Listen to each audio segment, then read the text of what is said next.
Good morning, good evening, good afternoon to all my new and old friends, no matter where you may be on this Earth ship today. It's a really nice morning here, but last night when I was getting ready to record this, I was thinking of what my topic may be after I've spoken of speaking of your truth. And now that we're speaking of spiritual alchemy, this is a no-nonsense look at alchemy. So here I am sitting thinking of what am I to say, and two owls right outside my window just start going at it, hooting at each other, all kinds of different messages. So here I was thinking, I just will go with the flow. So that's what I'm doing. So I'm talking about alchemy, spiritual alchemy, where we turn our everyday life into the gold, no matter what's going on. And there's a lot going on right now, isn't there? I am Cindy Carter. I'm an intuitive, an artist, an energy healer, and a spirit consultant. This particular series of alchemy podcasts that I put out each Sunday are a gift to you. I'm just bringing you understandings and new ideas for transmuting the energy that you have about life with compassion for yourself and for others. So you see, you're the one in charge of your life, and you hold the key to the divinity within you.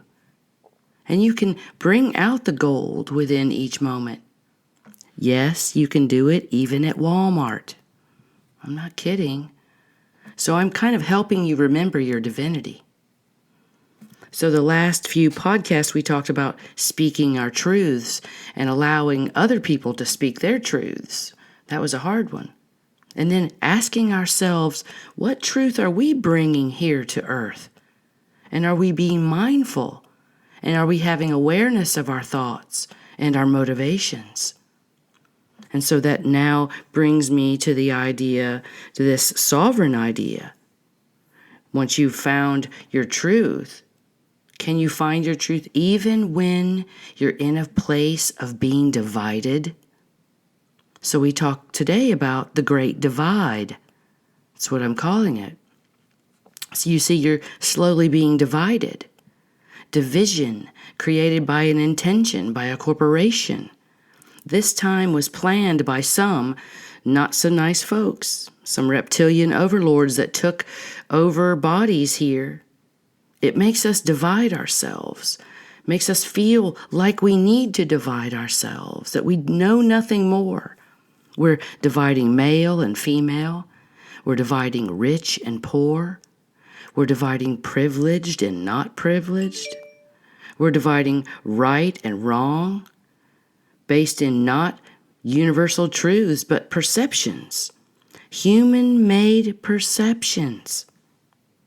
So how can we continue to allow perceptions to divide us? You see, these perceptions are attempting to divide our heart and divide our mind.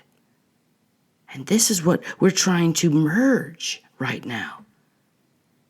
It's hard to come to compassionate thoughts when you see and feel the division. So we've got to set a course to assist ourselves in all kinds of ways. But of course, we do assist their attempt into the division of our heart and mind. I mean, we do this every day by allowing our minds to be shaped by just what we see, just what we hear, just what we've been told, when there's so much more out there to focus on. You see, there's these unseen and unheard of ideas, all kinds of thoughts and intentions that are playing out right now that many in this world can feel, and they can describe in unison if you ask them to. These are unseen things to most people's eyes, but they're there. Unseen, unheard things. You see, you're kept away from the truth so that there could be this divide, away from the truth. The truth is the wholeness of this whole process, that we're forgetting our wholeness. So right now, there are many in this world that need to come into unison. We need to come into unison with our life choices, our life ideas, what we see in the world, what we act on in the world, what we feel. This is where we become sovereign. So the divide seems a purpose-filled activity to bring you out of your senses, you might say. Just before the split of your senses or the divide, just before the pull away from your spirit choices, we might wake up to it and say, wait a minute, I don't want to be divided.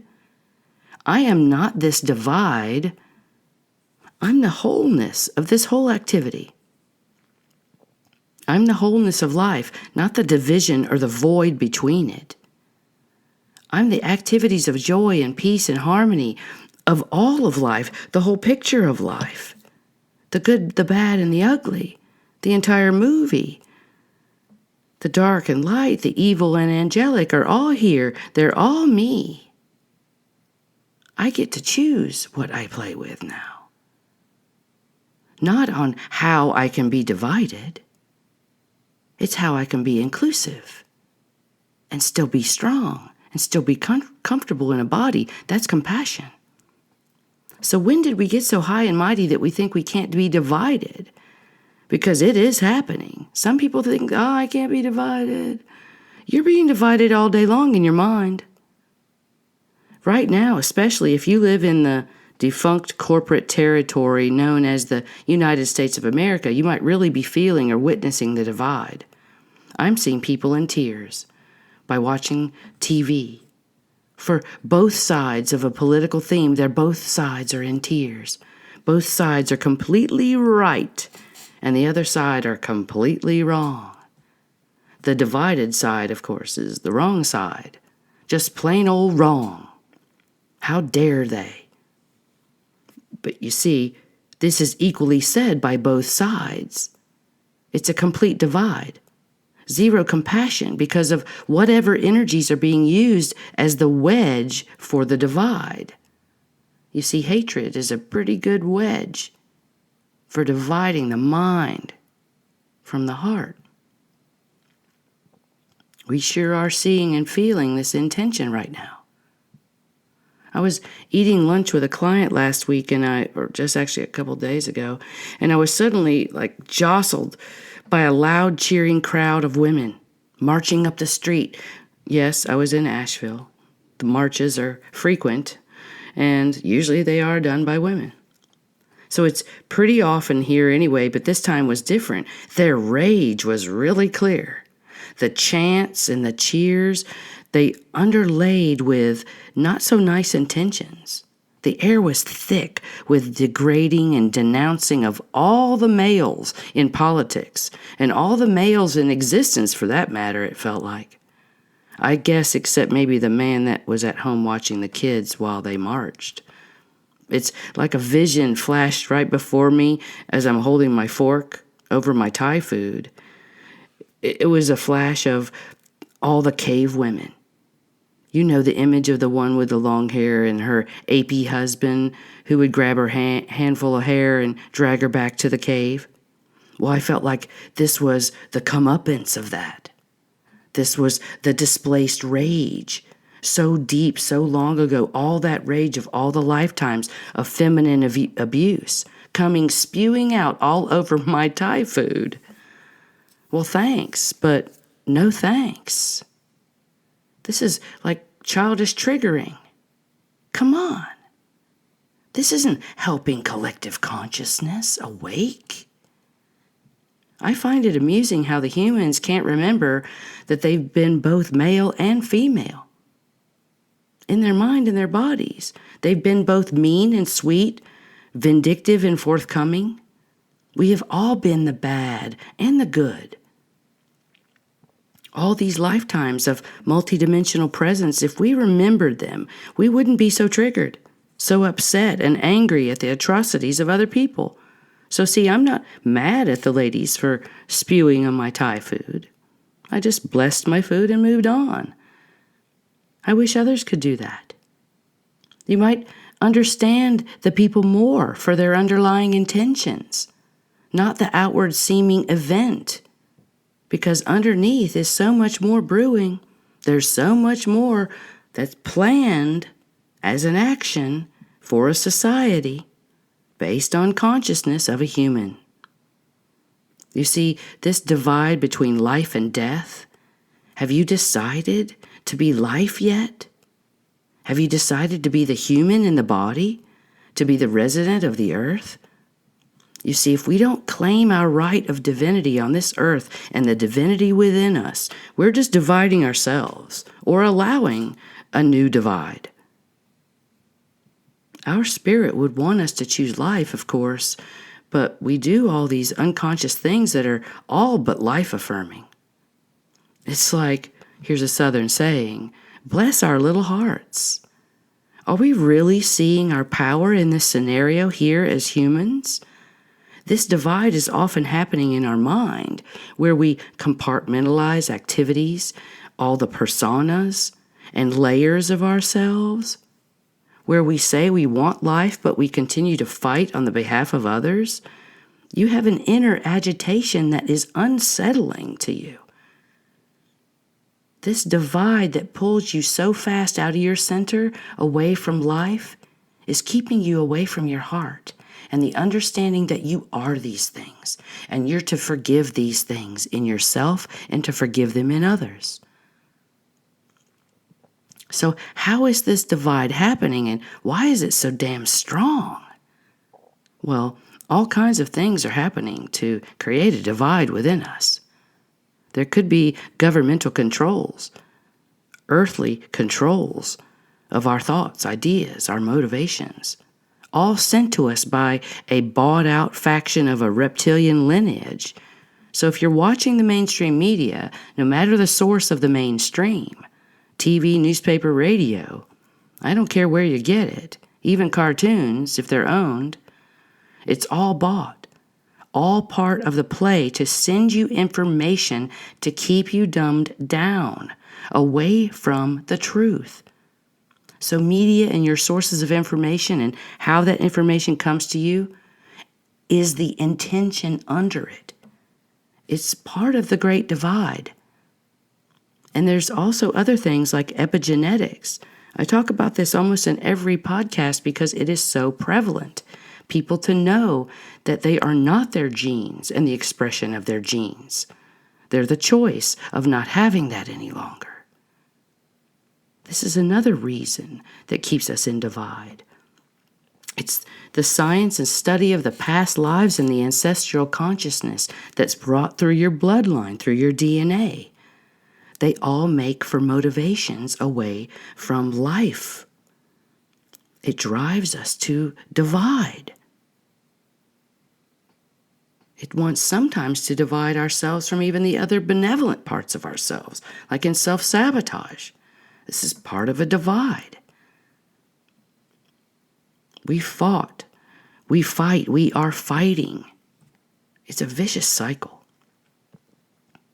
We wish for independent life, free of controls and free of division. So there's like a playbook written from a long, long time ago. It's the playbook of the Queen, where the players were put in place, the governments were put in place, the territories were put in place, the activities, the growth, the religion, the inserted ideas, the outcome hoped for, and then they move on with the playbook. Even if it's archaic and about to end, they keep playing out each page of this playbook. But you see, this playbook is being taken back. It's being revoked, ripped up, exposed on every front. You see, we're coming into our divine feminine as a humanity. That means there's wholeness to be seen and felt. Women, divine feminine women, will become and remain compassionate beings without the playbook of division. They'll be able to be in a state of freedom without fighting, without having to prove anything to anyone. They don't have to make up for society's oppression or for their own oppression, is in this century or any other century. Keeping subservient women fighting is a really great wedge for the divide. Programming for humanity, heavy-handed plays with lies and scandals and idols, they're all false. To keep you in mesmerization, to keep you in a state of trance, of cognitive dissonance, where even one more piece of information is not weighed with the clarity it should or the depth it deserves because it's so far out of the trance. You see, your awareness to the divide is the end of the divide. Another wedge for you could be cognitive dissonance.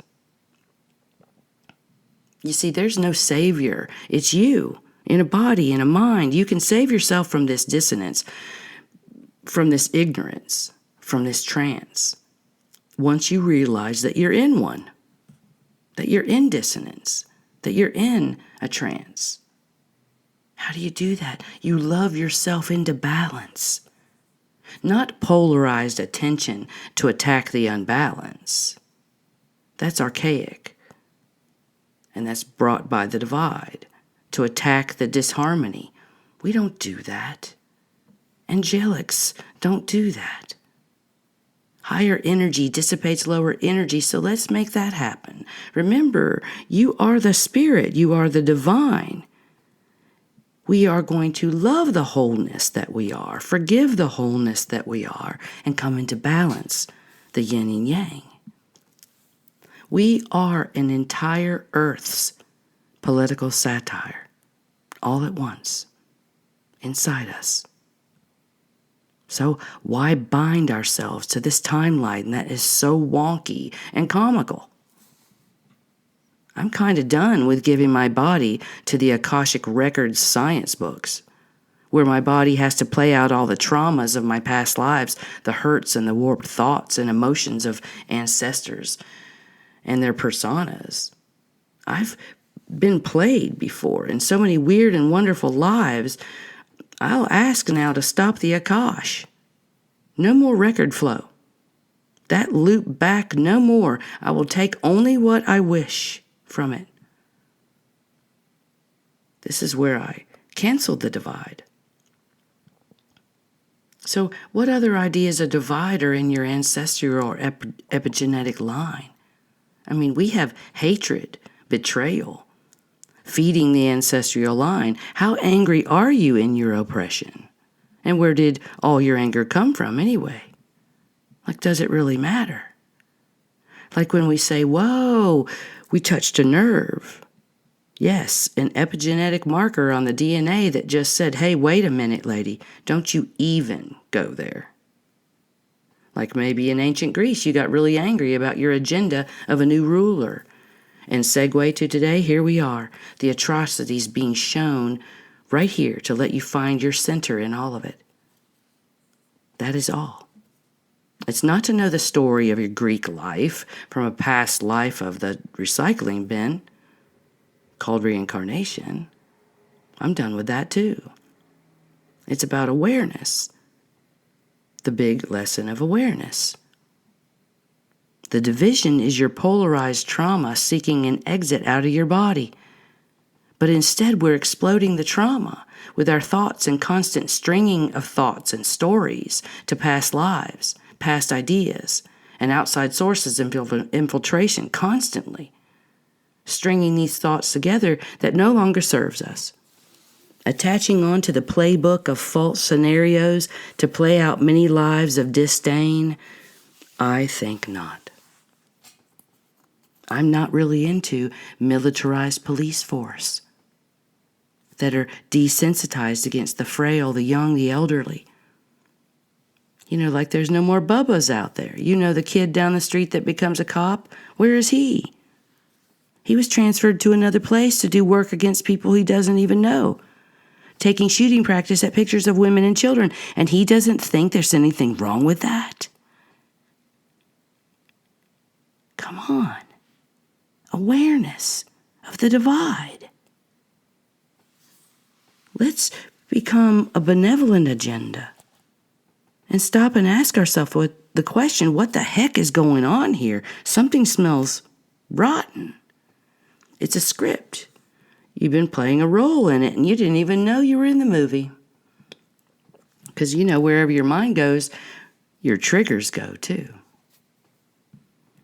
So where's the compassion for yourself and for all the others that have forgotten their wholeness? I mean, just because they're spouting off their ideas doesn't mean you need to degrade them. They might be under worse mind control than you. So to voice in a compassionate way may not be the way you see others speak to each other, or the way you're taught to speak to other people, especially how you see people of so-called importance or how they act and voice to others. It may be authoritarian, a denial of an inner truth kind of way. Your compassionate visions and ideas and intentions are really needed right now. Because very little wisdom or visionary thinking comes in the form of dividing sources. Because unity has always been the power and the force of our will, of our divine will. Nothing can compete with unity. I'm not talking about unified fighting. I'm talking about unified togetherness, common goals of life and love and happiness and freedom, forgiveness for all beings. Please don't be a victim to this playbook, to this cognitive dissonance and this idea of division. Just seek your truth, ask more questions, and do not condemn others as they also are under false mind operations, false beliefs and ideas. Forgive them and allow ourselves and others to expand into other thoughts of benevolence. You see, politics and spiritual development, that's kind of funny, isn't it? Those are really great teachers, if you choose it to be. But don't get triggered by this play. Just turn it off. Really, I'm not kidding. I don't need your tears. We don't need your tears. We don't need you to attach to the play. Put down the playbook. We're done with that. Let's try something new. Let's try compassion for ourselves and compassion for others. So you could take on an activity of, say, grace. I have something that I've developed. It's an 11-day audio series called the Template of Grace, where you take 11 daily short meditations and they become an activation of the cellular body and the auric body to allow and receive grace and acts of grace in your life. Now, doesn't that sound like a different idea to get away from the divide of our minds and our hearts? You can find that series on my website. And another thing I have to offer to assist you to remember who you are during this great divide is a free ebook. It's a download on my website called Solene, the Ancient One. It's a compilation of 10 years of channelings that I've had from a cosmic and earthly collective I called the Ancient One. They taught me, these versions of myself taught me about sovereignty and immortality and ascension. It's very complex and coded information that might just look like poetry. But I do look forward to our continued talks about alchemy, to remembering ourselves as wholeness, and never let a plan of a great divide bring you to division.